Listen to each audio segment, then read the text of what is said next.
Hello दोस्तों, क्या आपको पता है कि जब आप रात को आसमान में तारे देखते हो तो आप एक्चुअली पास्ट में देख रहे हो।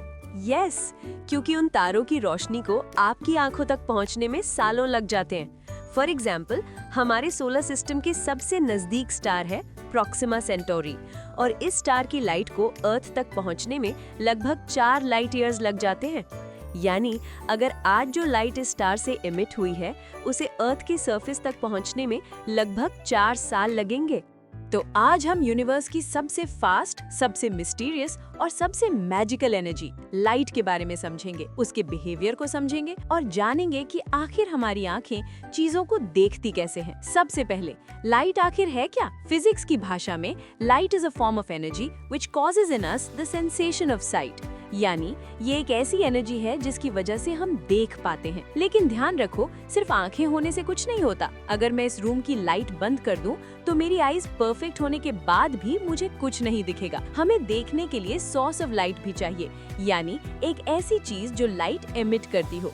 और इसीलिए फिजिक्स में ऑब्जेक्ट्स को 2 कैटेगरीज में डिवाइड किया गया है। Number 1, luminous objects. ये वो ऑब्जेक्ट्स हैं जिनकी अपनी खुद की लाइट होती है, जैसे सन, स्टार्स, बर्निंग कैंडल या आपके घर का ट्यूब लाइट। और नंबर 2, नॉन लुमिनस ऑब्जेक्ट्स, जैसे कि ये चेयर, टेबल, ये बुक और यहाँ तक कि आप और मैं, हमारी अपनी कोई लाइट नहीं होती। तो फिर हम देखते कैसे हैं? सिंपल, जब किसी ल्यूमिनस ऑब्जेक्ट की लाइट किसी दूसरे ऑब्जेक्ट पर गिरती है, तो ऑब्जेक्ट उस लाइट को चारों तरफ रिफ्लेक्ट यानी स्कैटर कर देता है। और जब वो रिफ्लेक्टेड लाइट हमारी आंख में जाती है, तब हमें वो ऑब्जेक्ट दिखाई देता है। अब हमें ये तो पता चल गया कि लाइट क्या है, पर ये ट्रैवल कैसे करती है? तो लाइट की एक बहुत ही जिद्दी आदत है, ये हमेशा स्ट्रेट लाइन में ट्रैवल करती है। इसे फिजिक्स में कहते हैं रेक्टिलिनियर प्रोपगेशन ऑफ लाइट। अगर लाइट किसी ऑब्जेक्ट के आर पार नहीं जा सकती, यानी ऑब्जेक्ट ओपेक है, तो वो ब्लॉक हो जाती है और उसी वजह से बनती है शैडो। अगर लाइट स्ट्रेट ट्रैवल नहीं करती, तो दुनिया में किसी की कोई परछाई नहीं बनती। लेकिन वेट, लाइट आखिर बनी किस चीज से है? इस क्वेश्चन के जवाब के लिए साइंटिस्ट्स के बीच में कई सालों तक डिबेट चली। कुछ साइंटिस्ट्स बोलते थे कि लाइट इज अ वेव, यानी इलेक्ट्रोमैग्नेटिक वेव, और कुछ साइंटिस्ट्स बोलते थे कि लाइट इज अ पार्टिकल, यानी लाइट बहुत तेजी से चलने वाले छोटे छोटे फोटॉन से बनी है। तो आखिर कौन सही है? आज की मॉडर्न फिजिक्स यानी क्वांटम थ्योरी ऑफ लाइट कहती है कि दोनों सही है। लाइट का ड्यूअल नेचर होता है, कभी ये वेव की तरह बिहेव करती है तो कभी पार्टिकल की तरह। लेकिन क्लास 10th के पर्सपेक्टिव से हम लाइट को एज अ पार्टिकल ट्रीट करेंगे।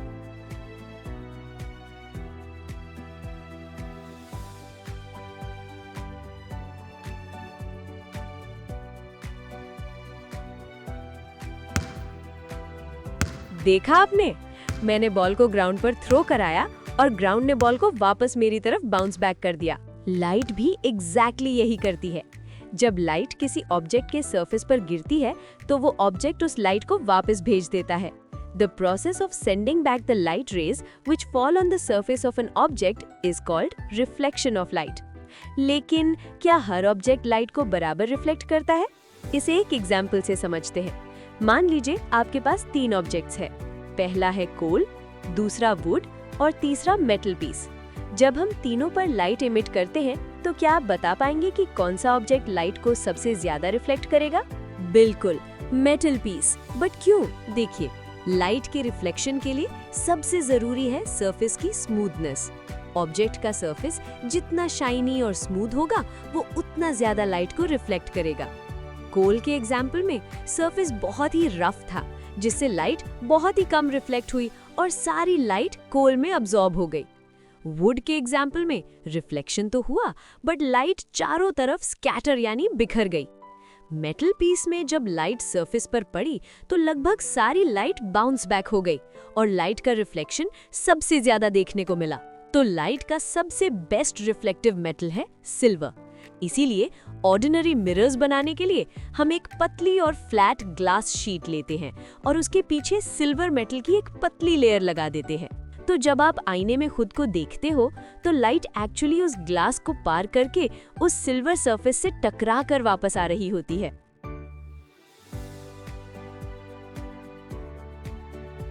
लॉज को समझने से पहले कुछ बेसिक टर्म्स के बारे में जान लेते हैं। Number 1, incident ray. मान लीजिए आपके पास एक प्लेन मिरर और एक लेजर है। आपने लेजर से मिरर पर लाइट रे इंसिडेंट कराई, तो ये जो लाइट रे मिरर पर इंसिडेंट हुई, इसे कहते हैं इंसिडेंट रे। इसे हम नाम देते हैं रे AO। और जिस पॉइंट पर ये रे मिरर से टकराई है, यानी पॉइंट O, इसे हम कहते हैं point of incidence. Number 2, reflected ray. अब इंसिडेंट रे मिरर से टकराने के बाद बाउंस बैक यानी रिफ्लेक्ट करेगी, तो इस रे को बोलते हैं reflected ray. Let it be रे OB। Number 3, normal. ये एक इमेजिनरी लाइन है जो मिरर के परपेंडिकुलर होती है और पॉइंट ऑफ इंसिडेंस से स्टार्ट होती है। Number 4, angle of incidence.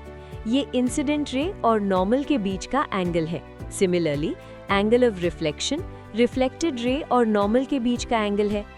तो अब हमें बेसिक टर्म्स की नॉलेज हो चुकी है, तो हम चलते हैं रिफ्लेक्शन के पहले लॉ पर। First law of reflection, it states that the incident ray, the reflected ray and the normal all lie in the same plane.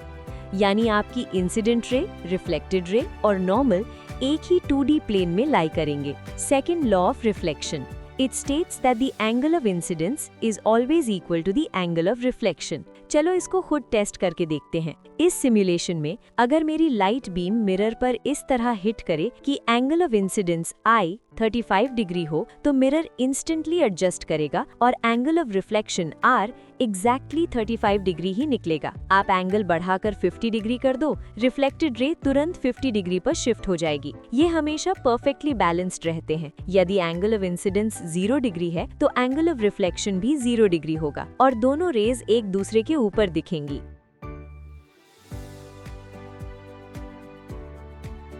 Normally अगर मैं आपसे पूछूं कि ऑब्जेक्ट क्या है, तो आप बोलेंगे कि कोई भी नॉन लिविंग थिंग। लेकिन फिजिक्स में इसकी डेफिनेशन थोड़ी डिफरेंट है। फिजिक्स में ऑब्जेक्ट हर वो चीज है जिसमें से लाइट रेज निकल रही हो। अब चाहे वो लाइट उसकी खुद की हो, जैसे एक ग्लोइंग बल्ब या कैंडल, या फिर वो किसी और की लाइट को रिफ्लेक्ट कर रहा हो, जैसे ये एप्पल, एक ट्री, या आप खुद। जब आप मिरर के सामने खड़े होते हो, तो फिजिक्स के लिए आप एक इंसान नहीं, आप एक ऑब्जेक्ट हो जिससे लाइट रेज निकलकर मिरर पर गिर रही हैं। अकॉर्डिंग टू साइज, ऑब्जेक्ट्स 2 तरह के होते हैं। Number 1, point object. अगर ऑब्जेक्ट बहुत छोटा है, जैसे एक पिन का हेड या बहुत दूर रखा एक स्टार, इन्हें हम डॉट से रिप्रेजेंट करते हैं। Number 2, extended object. अगर ऑब्जेक्ट बड़ा है, जैसे एक कैंडल या कोई इंसान, इन्हें हम एक अपवर्ड एरो से रिप्रेजेंट करते हैं। Image. An image is an optical appearance produced when light rays coming from an object meet or appear to meet at a point after reflection from a mirror. अब यहाँ 2 बहुत important keywords हैं, meet और appear to meet। इनका मतलब है कि जब लाइट रेज मिरर से टकराने के बाद जब किसी एक पॉइंट पर सच में मिलती हैं या मिलती हुई लगती हैं, तब वहाँ एक इमेज बन जाती है। समझ में नहीं आया ना? कोई बात नहीं। इसे समझने के लिए पहले समझ लेते हैं टाइप्स ऑफ इमेजेस। हमारे पास 2 तरह की इमेजेस होती हैं। Number 1, real image. The image which can be obtained on a screen is called a real image। यानी रियल इमेज वो इमेज है जो स्क्रीन पर बन सकती है। बेसिकली एक रियल इमेज तब बनती है जब लाइट रेज रिफ्लेक्शन के बाद एक्चुअली किसी पॉइंट पर मिले। फॉर एग्जाम्पल, आपने थिएटर में मूवी तो जरूर देखी होगी, तो जो स्क्रीन पर आप मूवी देखते हो वो एक्चुअली में एक रियल इमेज है। लाइट रेज जब प्रोजेक्टर से निकलती है तो वो एक्चुअली में हवा के थ्रू एक पॉइंट पर यानी स्क्रीन पर आकर टकराती है। और दूसरी है virtual image. The image which can not be obtained on a screen is called a virtual image. यानी वर्चुअल इमेज वो इमेज है जो स्क्रीन पर नहीं बन सकती। रिफ्लेक्शन के बाद light rays appear to meet, यानी रिफ्लेक्टेड रेज हमें मीट करती हुई दिखती है, बट एक्चुअली में वो कहीं भी मीट नहीं करती। फॉर एग्जाम्पल, जब आप मिरर के सामने खड़े होते हो, तो मिरर में जो आपकी इमेज बनती है वो एक वर्चुअल इमेज है।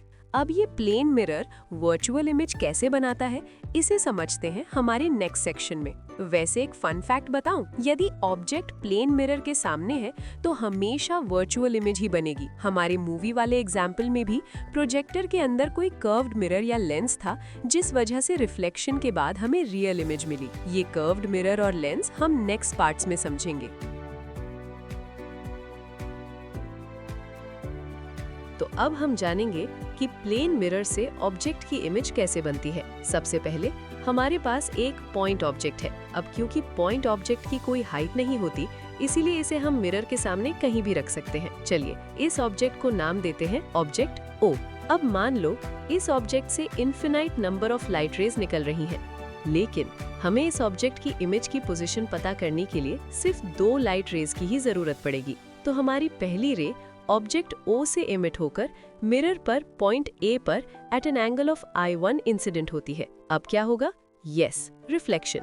मिरर से टकराने के बाद ये रे परफेक्टली बाउंस होकर AX डायरेक्शन में निकल जाएगी। यहाँ पर ध्यान रखना कि सेकंड लॉ ऑफ रिफ्लेक्शन के हिसाब से जिस एंगल पर रे मिरर पर इंसिडेंट हुई है, उसी एंगल से बाउंस बैक भी करेगी। सिमिलरली हम एक और इंसिडेंट रे OB बनाएंगे और वो रे BY के थ्रू रिफ्लेक्ट हो जाएगी और इसका एंगल ऑफ इंसिडेंस मान लो I2। लेकिन यहाँ कोई इमेज तो बनी ही नहीं। याद है ना, मैंने कुछ देर पहले कहा था कि जब ऑब्जेक्ट प्लेन मिरर के सामने होता है तो हमेशा वर्चुअल इमेज बनती है, और वर्चुअल इमेज में रेज एक्चुअली में कभी नहीं मिलती, they just appear to meet. तो सिंपल सी बात है, अगर इमेज वर्चुअल है तो मिरर के पीछे ही बनेगी। बट एक प्रॉब्लम है, इन रिफ्लेक्टेड रेज को मीट कैसे करवाए? एग्जैक्टली, हम इन्हें मिरर के पीछे की तरफ एक्सटेंड करेंगे और जिस पॉइंट पर दोनों रेज मिलती है वो होती है हमारी इमेज। याद रखना, ये डॉटेड लाइंस इमेजिनरी लाइंस है और सिर्फ विजुअल रिप्रेजेंटेशन के लिए है। एक्चुअली में ऐसी कोई लाइन नहीं होती है। तो अभी हमने एक पॉइंट ऑब्जेक्ट की इमेज फाइंड की। अब हमारे पास एक एक्सटेंडेड ऑब्जेक्ट है, यानी अब हमारे ऑब्जेक्ट की कुछ हाइट होगी। हम ऑब्जेक्ट को एक अपवर्ड एरो से रिप्रेजेंट करेंगे। तो अब इस ऑब्जेक्ट की इमेज कैसे फाइंड करें? तो मान लो ये आपका मिरर है और मिरर के सामने हमारा ऑब्जेक्ट है। इस ऑब्जेक्ट को हम नाम देते हैं ऑब्जेक्ट AB। अब यहाँ पर भी ऑब्जेक्ट से हर पॉइंट से इनफाइनाइट रेज निकल रही है, लेकिन हम सिर्फ पॉइंट A और पॉइंट B की इमेज निकालेंगे और दोनों की इमेजेस को जोड़ देंगे, जिससे हमारे ऑब्जेक्ट की फाइनल इमेज बन जाएगी। मतलब हमने पॉइंट A को एज अ पॉइंट ऑब्जेक्ट मानकर 2 रेज निकाली और मिरर पर इंसिडेंट कर दी। सिमिलरली हमने पॉइंट B से भी 2 रेज निकाली और मिरर पर इंसिडेंट कर दी। इंसिडेंट होने के बाद चारों rays second law of reflection को फॉलो करते हुए रिफ्लेक्ट हो जाएगी। जब हम इन रेज को पीछे एक्सटेंड करेंगे तो हमें पॉइंट A और पॉइंट B की इमेजेस मिल जाएगी। सिंपली अब हमें इन्हें ज्वाइन करना है, जिससे हमें हमारे ऑब्जेक्ट की फाइनल इमेज मिल जाएगी।